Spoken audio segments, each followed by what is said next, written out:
5월 10일 저희들에게 주신 하나님 말씀은 사무엘상 23장 15절로 23절까지 말씀입니다.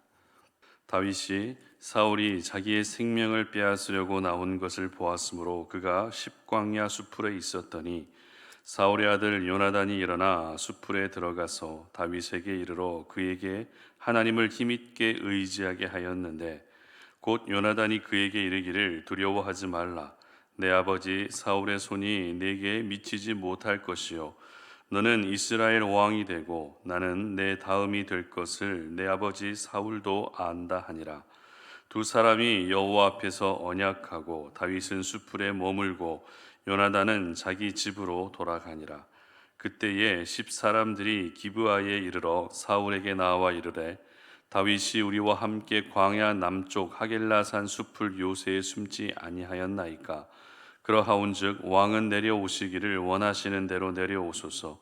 그를 왕의 손에 넘길 것이 우리의 의문이이다 하니 사울이 이르되 너희가 나를 긍휼히 여겼으니 여호와께 복받기를 원하노라.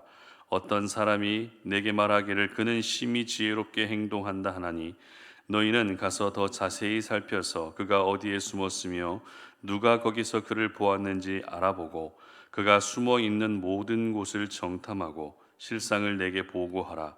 내가 너희와 함께 가리니 그가 이 땅에 있으면 유다 몇 천 명 중에서라도 그를 찾아내리라 하더라. 아멘. 위기의 사람이 아닌 위로의 사람이 되라 라는 제목으로 오늘 아침 말씀 전합니다. 한 달 전 강릉에서 큰 산불이 있었습니다. 강릉은 우리가 잘 알고 있는 대로 대표적인 관광지죠.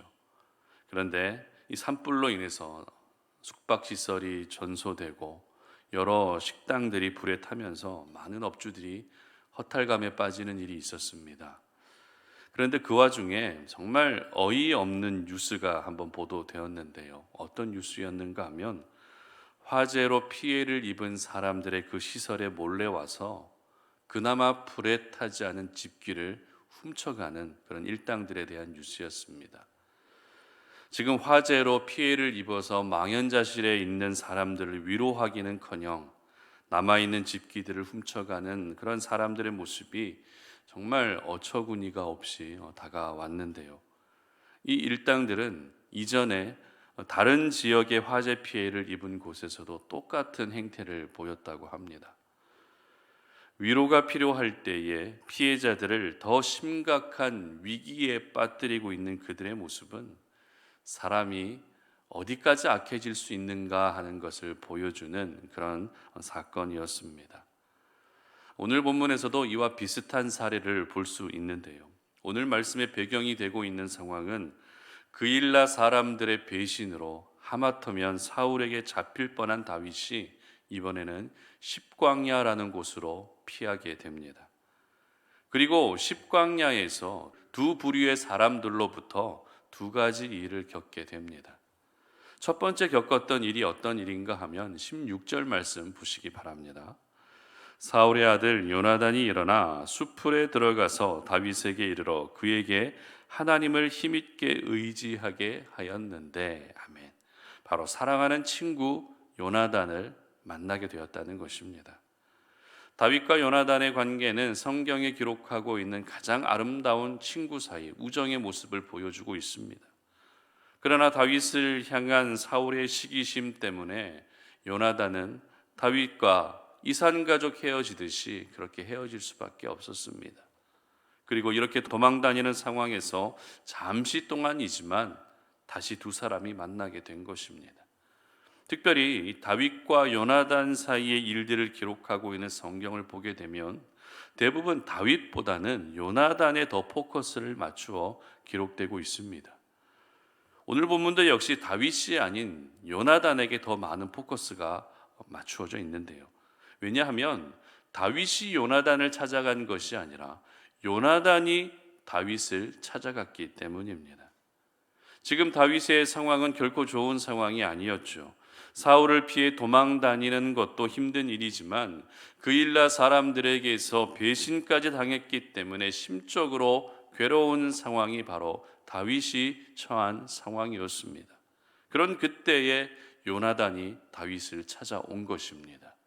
그리고 요나단이 다윗에게 전해 주었던 것은 다름 아닌 위로와 격려였습니다.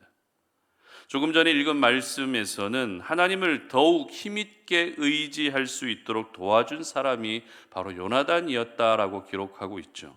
무슨 말입니까? 요나단은 단순히 듣기 좋은 말로 다윗을 위로해 주었다는 것이 아닙니다. 지금의 상황을 넉넉히 이기고 견딜 수 있는 방법은 하나님을 의지하는 것밖에 없다는 사실을 알고 다윗으로 하여금 하나님을 힘있게 의지할 수 있도록 옆에서 힘이 되고 있었던 것입니다. 저희들은 오늘 다윗을 위로해 주었던 요나단을 보면서 이 진정한 위로란 무엇인지 발견할 수 있습니다. 진정한 위로는 낙심 중에서도 그 사람이 하나님을 바라볼 수 있게 하는 것입니다. 실패와 아픔 속에서도 그 시선을 하나님께 고정할 수 있도록 도와주는 것입니다. 고통 속에서도 하나님을 의지할 수 있게 하는 것이 바로 진정한 위로인 것입니다.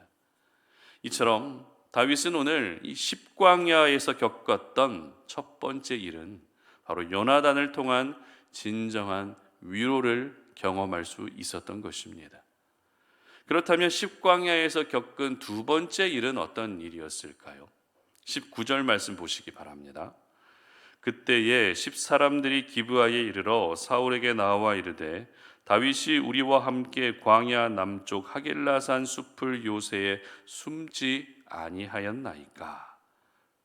바로 또 한 번 사울에게 위치가 노출되는 위기에 놓여지게 됩니다. 그일라에 있을 때는 그일라 사람들이 다윗의 위치를 사울에게 고발했고, 지금 십광야에서는 십 사람들이 또 한 번 다윗의 위치를 사울에게 모두 알려주게 된 것입니다. 그런데 우리가 알아야 할 것은 이 십이라고 하는 지역도 역시 그일라와 마찬가지로 유다 지파에 속한 성읍이라는 것입니다. 다시 말해서 다윗은 또 한 번 같은 지파 사람들, 한 가족들에게서 배신을 당하는 고통을 겪어야 했던 것입니다. 이로써 다윗은 현재 위치가 사울에게 발각되고 또 한 번 위기의 상황에 내몰리게 됩니다. 요나단을 통해서는 위로를 얻을 수 있었지만 십 사람들을 통해서는 위기가 찾아오고 있었던 것이 바로 다윗이 십광야에서 겪었던 두 가지 일이었습니다. 오늘 저희들은 요나단과 그리고 십 사람들을 보면서 우리가 하나님의 사람으로 이 땅을 살아갈 때 어떻게 살아야 할 것인지에 대해서 깨달을 수 있습니다. 여러분, 예수 믿는 하나님의 자녀들은 위기의 사람이 아니라 위로의 사람으로 살아야 하는 것입니다. 나로 인해서 내가 속한 공동체가 위기에 빠지는 것이 아니라 나로 인해 위로가 전해지고 나로 인해 더욱더 하나님을 의지하게 하는 믿음의 선한 영향력을 끼칠 수 있어야 하는 것입니다. 위로의 사람으로 사는 것이 바로 하나님의 사람들의 삶이 되어야 하는 것입니다. 그러므로 저희들은 오늘 이 말씀을 통해서 먼저 내 주변에 위로의 사람이 많이 있는지 아니면 위기의 사람이 더 많이 있는지 여러분 주변의 사람들을 한번 돌아볼 수 있었으면 좋겠습니다. 그래서 위로의 사람들과 내가 더 가까워질 수 있도록 그들과 좋은 관계를 맺어가는 것 또한 우리가 오늘 이 땅 가운데서 살아야 할 삶인 것입니다. 그리고 나도 역시 누군가에게 위로의 사람이 되어줄 수 있어야 하겠죠. 위기의 사람으로 기억되는 것이 아니라 위로의 사람으로 기억될 수 있게 하는 것이 오늘 저와 여러분이 살아내야 할 삶인 것입니다. 그렇다면 우리가 위로의 사람으로 살기 위해서는 어떻게 해야 할까요? 그 사람을 위로해 줄 수 있는 위로의 좋은 말들을 잘 기억하고 위로의 좋은 말들을 시기적절하게 잘 해주면 되는 것입니까? 그렇지 않습니다. 17절 말씀 보시기 바랍니다. 곧 요나단이 그에게 이르기를 두려워하지 말라. 내 아버지 사울의 손이 내게 미치지 못할 것이요 너는 이스라엘 왕이 되고 나는 내 다음이 될 것을 내 아버지 사울도 안다 하니라. 자, 이 말씀은 오늘 요나단이 다윗에게 했던 말이죠. 여러분 요나단의 말을 보시면서 어떤 것이 느껴지십니까? 바로 확신입니다. 요나단은 지금 사울이 다윗을 해롭게 하지 못할 것이라는 확신을 가지고 있었습니다. 그리고 다윗이 결국에는 왕이 될 것을 확신하고 있었습니다. 그렇습니다. 하나님에 대한 확신을 가지고, 그리고 하나님이 하실 일에 대한 확신을 가지고 있게 되면 그 사람은 위로의 사람으로 살 수 있게 되는 것입니다. 결국 하나님이 모든 위기 가운데서 건져주실 것을 믿고 있기 때문에 지금은 비록 그때가 아니라 할지라도 확신을 가지고 상대방을 위로해 줄 수 있는 것입니다. 그러므로 오늘 이 아침 저희들이 함께 기도해야 될 제목은 내가 위기의 사람이 아닌 위로의 사람이 되게 해 주시기를 구하시되 이를 위해서 먼저 확신을 가질 수 있게 해달라고 그렇게 기도해야 되는 것입니다.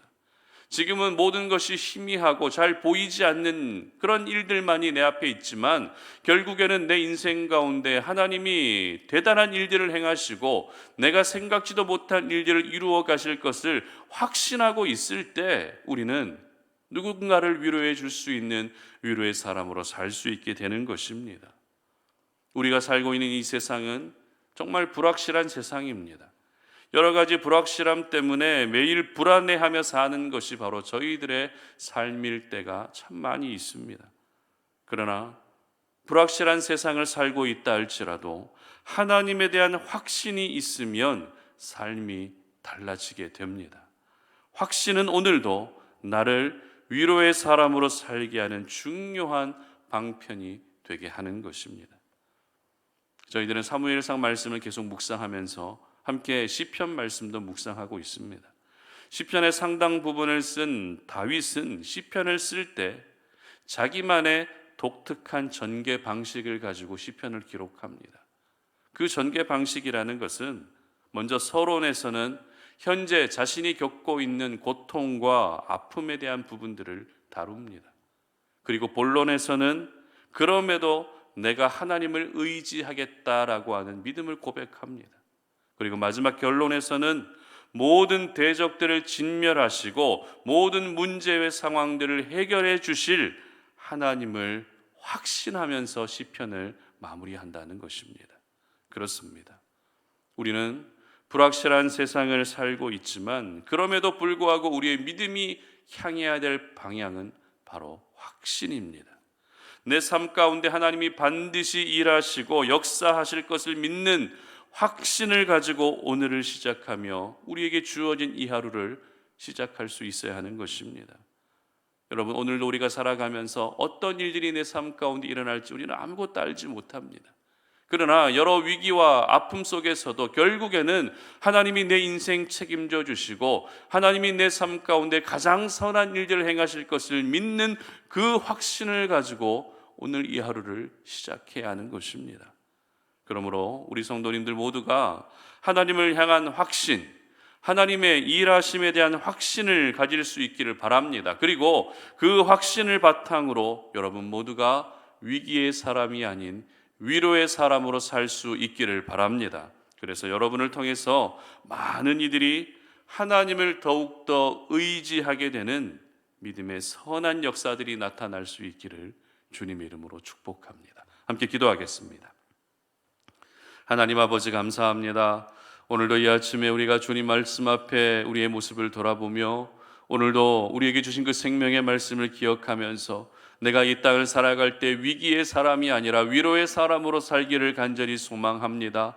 나로 인해서 내가 속한 공동체가 위기에 빠지는 것이 아니라 나로 인해서 내가 속한 공동체 가운데 하나님의 위로가 전해질 수 있도록 은혜를 베풀어 주시옵소서. 그러기 위해서는 오늘도 하나님에 대한 확신을, 하나님이 우리의 인생과 그리고 모든 이들의 인생 가운데 일하실 그 확신을 가지고 살아갈 때 내가 위로의 사람으로 살아가게 되는 줄로 믿사오니 하나님, 우리 마음 가운데 있는 불안함들, 우리 마음 가운데 있는 두려움들, 우리 마음 가운데 있는 흔들리는 모든 믿음들이 오늘 이 아침에 확신으로 바뀌어 깨어지게 하여 주시옵소서. 그래서 고통 가운데 있고 어려움에 놓여져 있는 한 사람 한 사람들을 위로하며 그들이 결국에는 하나님을 더욱더 힘있게 의지할 수 있게 그렇게 위로의 사람으로 살아갈 수 있도록 도와주시옵소서. 감사드리며 예수님의 이름으로 기도드립니다. 아멘.